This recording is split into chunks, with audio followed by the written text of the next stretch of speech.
chaque week-end. Retrouvez des matchs de Pro D2 en direct et en intégralité sur la web radio d'info-rugby.com. Philippe Guichard, bonne nouvelle du côté des Landes, vous revenez avec une victoire précieuse. Ouais, ça fait une semaine à 7 points, donc ça nous fait du bien, c'est sûr, quoi. Après, une fois la satisfaction du résultat, une fois, on se rend compte que, vu le résultat de Bourg-en-Bresse hier, c'était une victoire qui paraissait indispensable pour la suite du championnat. Donc maintenant, on a de nouveau la maîtrise de notre sujet jusqu'à la fin de la saison. On a les cartes en main pour aller chercher le maintien, en faisant abstraction des autres. Donc ça, c'est intéressant pour nous, quoi. Alors justement, on va peut-être parler un petit peu du match. Une fois de plus, j'allais dire un Carcassonne en réaction, même si vous avez produit du jeu. Il a fallu attendre que vous soyez mené de presque 13 points pour avoir une vraie réaction, quoi. Bon, pas forcément, c'est sûr qu'on part avec 14 points d'écart, une nouvelle fois, mais avec le jeu qu'on a produit du début à la fin, on n'a pas attendu justement d'avoir 14 points, on a maintenu surtout le cap, on a gardé le ballon, on a conservé le ballon, on a conservé les temps de jeu, malgré les 14 points, les joueurs auraient pu dire, on a pris 14 points, on réduit le jeu, on réduit la voilure, on joue un peu en sécurité, mais on a continué sur le plan de jeu qui était fait, c'est-à-dire de déplacer un peu les Dacois, mettre un peu plus de mouvement dans notre jeu, les conditions y permettaient.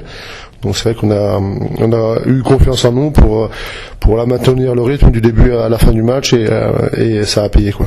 Alors qu'est-ce qu'on peut tirer, sur quoi on va s'appuyer cette semaine par rapport au match que vous avez produit à Dax ce week-end? Surtout conserver la fraîcheur, quoi, avoir des joueurs qui sont concernés, ça on le sait, mais c'est sûr qu'on a besoin de beaucoup de fraîcheur. On a 5 matchs, plus de 3 maintenant qui se suivent, avec deux bons résultats qu'on a fait.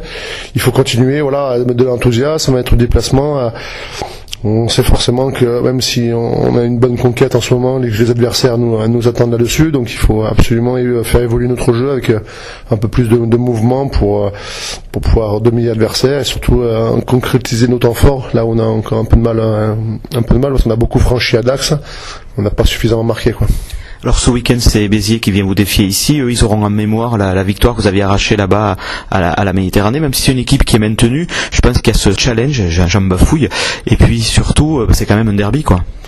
Oui, c'est un derby, et puis Béziers, ils ont rien à perdre, quoi. Donc ils vont venir avec, on est en mémoire le match aller où on avait gagné. Nous, on aura en mémoire aussi qu'on avait gagné au match aller à Béziers, mais qu'on avait perdu le match d'après. Donc nous, là, on vient de faire une victoire avec ce Dax. Ce serait bête de tout gâcher en ayant une rechute à domicile. Donc c'est vrai que on a une équipe qui vient, je pense, sans pression, avec beaucoup d'enthousiasme et beaucoup d'esprit de revanche. Puis malgré tout, c'est un derby, donc à nous de prendre les choses en main et puis pour garder notre destin en main jusqu'à la fin.